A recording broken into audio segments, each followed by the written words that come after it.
algumas contas das quais a gente não tem como escapar. Água e energia elétrica, por exemplo, todo mundo tem que pagar. Os aumentos pesam no bolso e a alternativa é economizar. Só que tem gente que não pensa assim e recorre a métodos ilícitos para diminuir o valor cobrado. São os famosos gatos, que causam prejuízos não só para as empresas, mas para a sociedade. E é sobre isso que vamos falar no artigo 5º de hoje. Está na Constituição Federal. O Estado deve promover, na forma da lei, a defesa do consumidor. Sobre este tema, eu converso com Tiago Machado, advogado especialista em direito penal, e também com João Guilherme Assafin, advogado especialista em direito do consumidor. Obrigada pela presença de vocês aqui conosco. Doutor João Guilherme, a lei defende o consumidor, mas ele também tem que fazer a parte dele, né? Ponto importante, né? Todo fornecimento de serviço essencial, ele possui o seu regramento e a sua base de cobrança de tarifa. Em determinados momentos pode ser uma empresa pública ou até uma empresa que já passou por uma privatização. E nesse sentido, se você efetivamente acha com o dolo, com o objetivo de se prevalecer disso e não efetuar a contraprestação de pagamento, ele pode sofrer tanto a penalidade da cobrança do valor, como também ter implicações criminais. Doutor Tiago, e esses gatos equivalem ao crime de furto? Eles podem ser enquadrados no Código Penal? Com toda certeza.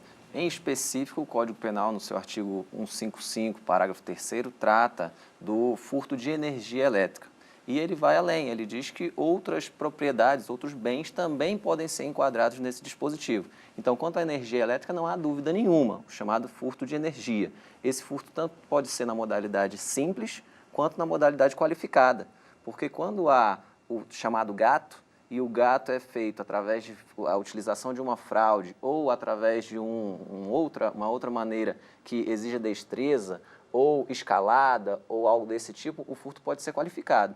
Então, estamos diante de um crime previsto na nossa legislação e a discussão que se trava é se esse crime também atinge outras apropriações de bens como água, como outros serviços que podem também ser objeto dessas pessoas de conduta desviante. Bom, nós vamos falar mais sobre isso daqui a pouquinho, mas antes, como conscientizar o consumidor de que ao agir desta forma, ele está prejudicando outras pessoas e se colocando em risco? As empresas investem em campanhas educativas, veja esta da Bahia, como é interessante. Pode mostrar aqui. Só na Bahia foram mais de 2.300 inquéritos abertos por furto de energia, 1.500 perícias realizadas, com mais de 85 condenações e 250 prisões. É isso o que acontece quando se faz gato de energia. Você não sabia disso, não é? Nem eu. Não sabia por causa da sua blusa de mim, tá? Gato de energia é cadeia para quem faz e vergonha para a família. Bom, doutor Tiago, o consumidor ele pode até tentar se fazer de inocente, mas quando ele está fazendo um gato, ele sabe que ele está fazendo alguma coisa errada, né? Geralmente, sim. Geralmente, o sujeito que se vale de alguma fragilidade, seja da concessionária ou seja da empresa que presta o serviço de disponibilização de energia, quando ele está com uma conta abaixo daquele valor que era o rotineiro ou quando ele não está pagando por aquela conta, ele sabe do que ele está fazendo, sim. O brasileiro ele tem ciência de que é um serviço pago e que o não pagamento ocasiona, inclusive, a suspensão, o famoso corte da energia.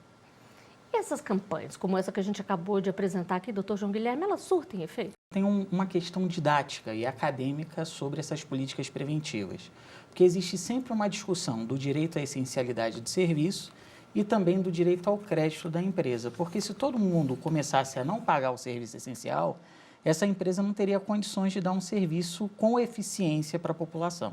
Então, existe esse aspecto pedagógico para que, se caso realmente tem algum problema de inadimplemento e principalmente o dolo por um gato, a empresa ela tenha condições de recorrer ao judiciário às medidas que ele entende pertinentes, tanto pela cobrança como também pela seara criminal. E aí ninguém pode dizer que não sabia, né? Esse é um ponto importante, porque das empresas que prestam serviços essenciais, ou elas são empresas públicas ou foram privatizadas. As empresas públicas, elas possuem suas legislações próprias e o rol taxativo dos seus critérios de cobrança e até, de certa forma, ter cobranças mínimas de tarifa para subsidiar a área supostamente carente que não paga. E, em contrapartida, quando é uma empresa privatizada, ela só vai poder cobrar o que efetivamente foi consumido. Então, de certa forma, né, o usuário do serviço público, ele tem esse conhecimento prévio de como funciona o critério de uso, né, desse serviço essencial e a necessidade da contraprestação. Agora, doutor Tiago, a gente viu aí nessa campanha que um cara estava preso por ter furtado energia elétrica. Isso é possível na vida real também? Isso também acontece? Acontece e com mais frequência do que nós imaginamos. O entendimento dos tribunais de justiça é de que a utilização do gato, né, o furto da energia com a fraude no sistema ou o emprego de algum tipo de artifício que permita a obtenção gratuita daquele benefício, enseja um crime qualificado. E o crime qualificado, a pena varia de 2 a 8 anos.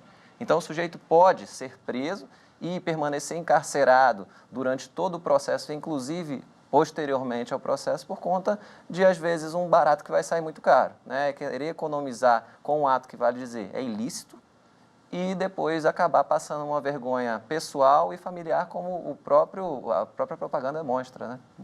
Fica algo que expõe na redondeza, nos vizinhos, toda aquela situação. E quem vende esse serviço, por exemplo, os técnicos que facilitam essas ligações clandestinas ou que vendem aparelhinhos mesmo que ajudam a fraudar aí as contas de água e de energia, eles também podem ser punidos? Também porque eles estão colaborando com a prática desse crime e o artigo 29 do Código Penal diz que aquele que, na medida da sua culpabilidade, contribui para a prática do ilícito, também responderá por ele. Então, e aí vale até uma ressalva, a pessoa, o usuário da energia elétrica que está fazendo o furto, pode ser preso em flagrante, porque uma vez instalado, uma vez feito o gato, aquele crime está se perpetuando. Então, a qualquer momento, pode a autoridade policial chegar e realizar a prisão daquele indivíduo. Então, é algo que as pessoas, às vezes, tomam como uma coisa comum, rotineira na nossa sociedade, mas pode gerar uma consequência muito gravosa. Doutor João Guilherme, o doutor Tiago falou aqui que a pessoa pode até ser presa em flagrante. Como é que a companhia descobre esses desvios? Eles fazem fiscalizações aleatórias, por exemplo? Elas fazem um acompanhamento dentro do seu plano de negócios, do seu staff, se aquela cobrança está aumentando por demais ou ela está tendo uma redução significativa.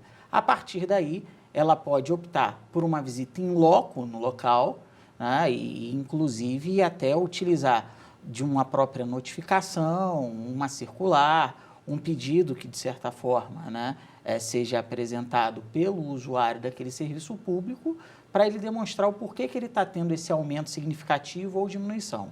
Existem algumas empresas, poucas delas, até para demonstrar uma boa-fé na prestação do seu serviço perante aos usuários da localidade, que ela utiliza do seu próprio serviço de atendimento e ouvidoria, entrando em contato com esse consumidor, mencionando que sua conta aumentou por demais, será que não está tendo algum problema de desvio de água ou algum vazamento, ou se está escapando alguma coisa de energia. Então, a própria empresa se coloca à disposição, em alguns casos, para auxiliar o consumidor, para que ele não tenha um gasto além do que efetivamente ele tenha consumido. Mas a empresa ela tem sim como fiscalizar e ela vai utilizar exatamente de todo a sua expertise para, em determinado momento pontual, ela verificar se está tendo alguma ilicitude ou não naquele aumento ou diminuição, né, da conta efetiva, né, da cobrança que vai ter. E este é um tema que sempre gera dúvidas. Nós recebemos alguns vídeos com perguntas a serem respondidas pelos nossos convidados. Vamos conferir o primeiro deles. Olá, eu sou Naam Paim, moro em Brasília e gostaria de saber se as distribuidoras podem cortar a energia de consumidores que fazem gato. Doutor João Guilherme, o senhor já adiantou um pouquinho aqui, mas pode, né? Existe uma discussão bem interessante a partir do surgimento do Código de Defesa do Consumidor, porque nós temos a famosa lei de greve, que é a Lei 7783 de 89, que ela cita e esclarece de uma forma taxativa os serviços essenciais. Só que a lei de greve, inicialmente, ela pré-estabelece os serviços essenciais para que eles tenham uma continuidade, mesmo que mínima, num direito de greve. Só que com o advento do Código de Defesa do Consumidor, surgiu uma discussão bem interessante sobre a essencialidade do serviço. E começou a ter discussões doutrinárias no sentido de manter a essencialidade do serviço mesmo sem o pagamento. E o entendimento didático que foi trazido foi que pode sim ter o corte, à luz do artigo 6º da Lei de Concessões e Permissões, que fala que em caso de inadimplemento, a empresa ela pode notificar e pode efetuar o corte de serviço. Isso para o consumidor de boa-fé. E se o consumidor ele age com dolo, já é mais um pré-requisito para que seja feito o corte e que a empresa tome as medidas que ela entenda como necessárias. E pode ter também sanções administrativas, doutor Tiago, multa, até indenização do valor que foi furtado ali, desviado? Sim, além da cobrança daquele valor que foi utilizado, de acordo com previsão contratual, e aí isso vai variar de cada contrato que seja estabelecido, vai ser cobrada uma multa por a prática daquele ato ilícito na constância daquela prestação de serviço. E quem mais paga por esta conta? Nós temos uma pergunta sobre isso. Pode mostrar. Meu nome é Roberta, sou de Belo Horizonte. Eu gostaria de saber se as empresas podem repassar os prejuízos com o furto de água ou energia para os consumidores. Doutor João Guilherme, existe um estudo da Associação Brasileira dos Distribuidores de Energia Elétrica que mostra que furtos de energia geram um prejuízo de até 8 bilhões. Eles podem ser divididos aí, esses 8 bilhões podem ser jogados nas contas dos outros consumidores? Infelizmente, sempre alguém paga a conta. E geralmente, nesse caso, vai ser o usuário do serviço. Nós temos empresas públicas que elas possuem suas próprias legislações que tratam dessa possibilidade de fazer essa análise, como também as empresas que já foram entregues para o ente privado, que têm, de certa forma, uma fiscalização técnica pelas agências reguladoras. Então, o acompanhamento de mercado, ele vai ser visto por esse ente, por esse agente regulador, e se a empresa, ela efetivamente sofrer um prejuízo considerado relevante, ele pode ser autorizado a trazer um valor a maior e um aumento na cobrança daquela tarifa. Doutor Tiago, estimativas apontam também que 5% de toda a energia consumida no Brasil é fruto de furto. Parece um índice pequeno, mas é o suficiente para abastecer uma cidade de 14 milhões de habitantes. Chama atenção, não é mesmo? É relevante, é algo que causa um impacto social muito grande. Como o doutor João Guilherme esclareceu, as outras pessoas, os demais usuários, pagam aquela conta.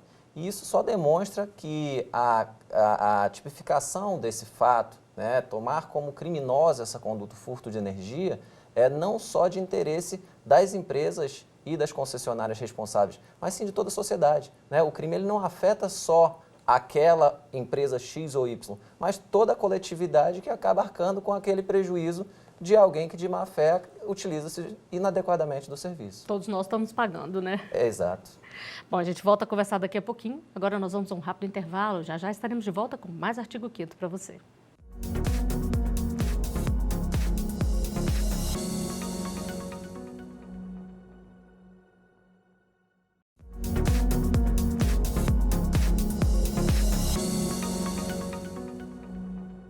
O Artigo 5º está de volta. No programa de hoje, a gente fala sobre os desvios de energia, água e TV a cabo, também conhecidos como gatos.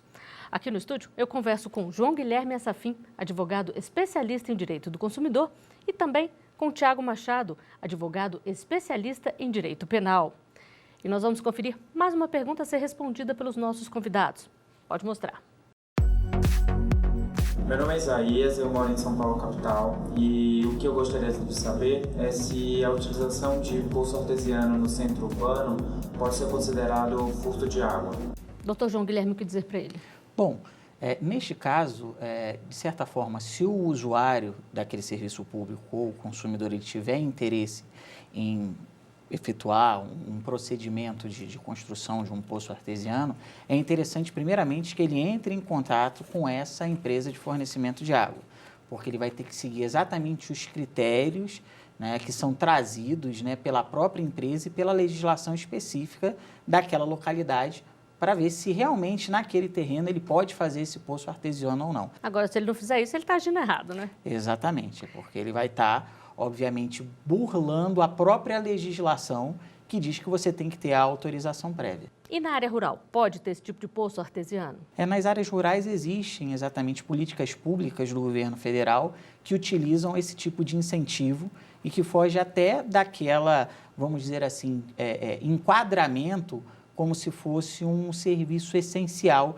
especificamente, Estaria muito mais vinculado a um direito social e a um direito à vida. Agora, doutor Tiago, muitos consumidores reclamam que junto com a água passa também muito ar. Existe até um aparelhinho que promete bloquear a entrada desse ar.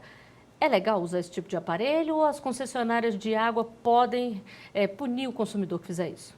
O interessante é que antes que o consumidor adote qualquer postura no sentido de buscar uma fiscalização, ele se informe junto à concessionária, a empresa responsável, para que não faça a instalação de um aparelho que possa, de alguma forma, causar prejuízo para a empresa. Porque, verificado o prejuízo, poderá a empresa aplicar uma multa e, se houver por parte do consumidor dolo, existir intenção de causar um prejuízo em benefício dele, ele poderá ser enquadrado no crime previsto no artigo 155.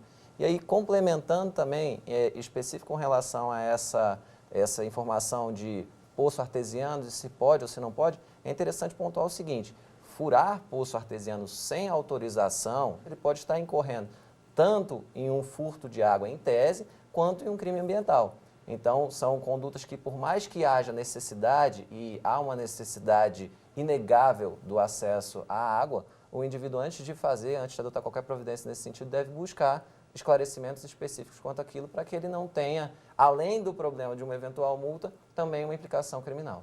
E o crime ambiental é ainda mais grave, né? Ainda mais grave, porque o crime ambiental nós conseguimos perceber ainda de maneira mais nítida a afetação social, né, que é o bem que pertence a todos nós sendo de alguma forma lesado, e é óbvio que o Estado vai ter interesse em punir aquele indivíduo e, mais do que isso, determinar que ele faça a reparação. As multas para essas atitudes variam de 100 a 10 mil reais. Então, às vezes, é uma pessoa que já está passando necessidade, fura um poço artesiano e, na hora que vai verificar, vai ter ainda uma outra obrigação muito maior para poder arcar.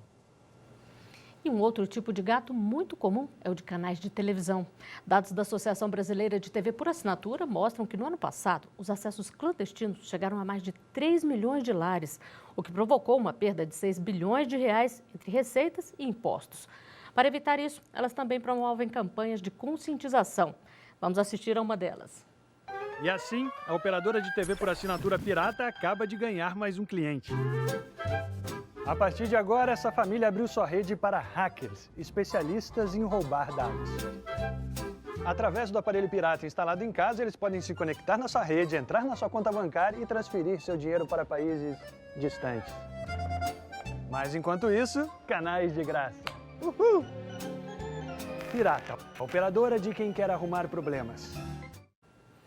Doutor João Guilherme, eles usaram o humor aí para mostrar que esse é um barato que pode sair caro, né? Coloca em risco a segurança de dados das famílias. De certa forma, isso pode trazer um prejuízo, sim, a esse consumidor, porque dependendo de qual for, né, o pacote pirata, vamos dizer assim, ou não licenciado, com um termo mais técnico, a gente pode dizer ele utilizando, ele pode ter, sim, problemas, né, de ter os seus dados realmente sendo repassados de uma forma indevida, e, dependendo do caso, ele ter problemas muito maiores do que apenas uma cobrança desse valor, se a operadora de TV a cabo assim descobrir dessa fraude.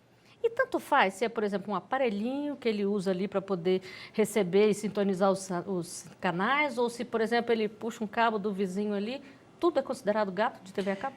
Nessas duas situações, né, a literatura entende que seria, obviamente, né, um gato, vamos dizer assim, no termo não usual, mas você está utilizando, obviamente, de direitos de propriedade intelectual, não honrando com o seu compromisso. E a exemplo do que acontece na energia e na água, também é considerado furto? Há uma divergência de entendimentos. O Supremo Tribunal Federal já se posicionou em alguns casos específicos tratando desse tema e entendeu que, por não haver precisa determinação legal, tipificação no próprio Código Penal acerca desse tema, não poderia ser considerado crime. Todavia, o STJ, em outros posicionamentos, tem entendido que sim, porque o canal, a transmissão é feita através de energia. Então, há uma indevida apropriação daquela energia que seria específica das companhias de TV paga.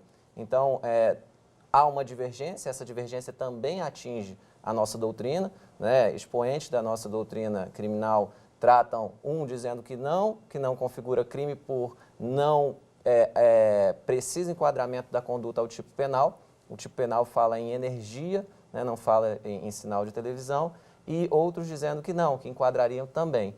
Para tentar solucionar essa celeuma jurídica, há no Senado Federal a tramitação de um projeto de lei que estabelece pena para os casos de apropriação do sinal de TV paga. Então, não se teria mais que buscar uma solução de interpretar de maneira mais extensiva a norma. Já haveria um tipo penal específico para esse fim. Esse projeto de lei ainda está em tramitação, ainda não passou pela Câmara dos Deputados, mas é algo que certamente será deliberado pelo nosso parlamento em algum tempo aí breve. E nós vamos ao último vídeo enviado para a nossa produção. Pode mostrar aqui. Meu nome é Ademar, eu moro no Rio de Janeiro. E a minha pergunta é em relação aos gatos de TV. É possível rastrear sinais piratas?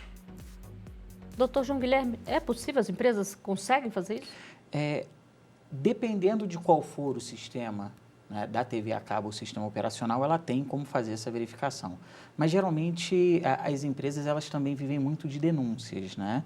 E no aspecto da cobrança, na esfera civil e consumerista, existe já um entendimento pacificado. Se ela consegue verificar, obviamente, esse uso do sistema de TV a cabo sem as devidas licenças e os respectivos pagamentos, ela pode conseguir a busca e apreensão do aparelho, uma decisão de tutela para que não se utilize mais do sistema, multa diária e, inclusive, a cobrança dos valores que ela entenda que ela possa ter tido de prejuízo, né, durante um lapso de tempo que ela consiga visualizar naquele caso. Até teve um caso interessante que tivemos a oportunidade de acompanhar, que era num determinado condomínio, os próprios condôminos denunciaram quem estava utilizando de forma pirata do sistema, né? Então, surgiu tanto o caráter pedagógico como punitivo e provavelmente deve ter tido um problema muito grande na Assembleia de Condomínios, né, após essa situação. Né? Agora é bom as pessoas ficarem realmente de olho, né? Porque essa conta também pode sobrar para elas, a exemplo do que a gente falou aqui, que na energia acaba sobrando, né, doutor Tiago? É verdade. E muitos justificam esses furtos de energia, de água e de sinal de TV como sendo o jeitinho brasileiro. Né? Penso completamente o contrário. O jeitinho brasileiro é um jeito alegre, honesto e trabalhador. Né? Isso é um jeitinho de malandragem, é um jeitinho ilícito de pautar a conduta e acaba repercutindo na vida de todo mundo, né? Na vida da sociedade, na própria qualidade do serviço, porque às vezes um vizinho que está ali puxando um fio para poder fazer o gato na TV dele está repercutindo no sinal que eu recebo na minha casa. Ou então ele está lá tentando fazer um gato de energia e ele vai deixar o bairro inteiro sem energia. Então são situações que de fato afetam todas as pessoas e precisam ser combatidas. E até por essa razão é que há, como o João Guilherme mencionou, denúncias. Os vizinhos mesmo, ao perceberem, já vão lá e denunciam. Acontece bastante no caso de época de estiagem, em que há furto de água, né? Alguns açudes ali se retira a água e as pessoas vão lá, ao perceberem aquilo, noticiam aquele fato para que as autoridades estatais e a autoridade policial tomem as posturas adequadas. Bom, nós estamos falando aqui de como a sociedade pode agir. Nós vamos ver agora como a sociedade vê quem usa os serviços de forma clandestina. O que leva alguém a recorrer a esse tipo de serviço? A nossa equipe foi conferir as opiniões. Vamos assistir. É questão de cultura, é questão de princípio, de formação, de responsabilidade. Eu acho que a pessoa séria não faz esse tipo de trabalho. É falta de respeito, né? Porque trabalhar certo é melhor, né? Não andar enganando, roubando, eu acho que isso é roubo. Sei lá, essa história de fazer gato parece que está na índole do brasileiro de levar vantagem em tudo. Às vezes necessidade, mas nem todas são assim, né? Tem pessoa que acha que tem direito a não pagar e os outros pagam por ele. A pessoa que faz isso, ela não tem consciência, entendeu? Porque ele já está fazendo isso aí para economizar para ele, mas na frente ele vai ver que ele está prejudicando outras pessoas, entendeu? Bom, a gente viu aí que a maioria das pessoas acreditam nesses desvios, essa clandestinidade, a esperteza. Está melhorando? As pessoas estão mais conscientes, doutor João Guilherme? Perfeitas colocações. Inclusive, o doutor Tiago foi muito cristalino no posicionamento, né? E entendemos também o que se fala, às vezes, em alguns livros de direito, quando menciona, né, temos esse mesmo entendimento quando menciona esse dolo, vamos dizer assim, né? Alguém sempre vai pagar a conta, que é o que se geralmente fala naquele linguajar técnico, né? Vai utilizar de forma parasitária do esforço de um suor alheio, ou seja, você está tirando vantagem mas alguém que age correto que vai acabar pagando isso daí. Porque, de certa forma, as empresas elas têm que ter o seu direito ao crédito para prestar o serviço de forma eficiente, né? Realmente, nós temos um problema cultural, mas eu acredito muito que isso já vem mudando ao longo do tempo e a gente espera que isso vá diminuindo, né, daqui para frente. O senhor também é otimista, doutor Tiago? Sou otimista, sou brasileiro e não desisto. Eu acho que a entrevistada, a senhora Amália, mencionou ali que é a esperteza do brasileiro. Mas é importante te destacar, né? Nós temos, só no DF, 18 mil espertos presos, né? Isso é um caso sério, é algo que não se pode banalizar esse tipo de atitude. E aí, complementando o que a outra entrevistada, a senhora Magali mencionou, ela falou que acha que é uma falta de vergonha. É uma falta de caráter também e é uma falta de civilidade, né? O sujeito achar que vai em tudo sair obtendo alguma vantagem e sem ligar para o prejuízo que ele está causando não só à própria empresa, como aos demais cidadãos. Bom, que fiquem esses recados, essas dicas, para que a gente não tenha mais esse tipo de problema, né? O artigo 5º de hoje está chegando ao final. Doutor Tiago, doutor João Guilherme, muito obrigada por terem vindo aqui, por todos os esclarecimentos. E obrigada também a você que nos acompanhou até aqui. Se quiser sugerir um tema, é só enviar para o e-mail que aparece na tela. Você também pode rever os nossos programas no site da TV Justiça ou acompanhar o nosso canal no YouTube. Até o próximo artigo 5º. Tchau!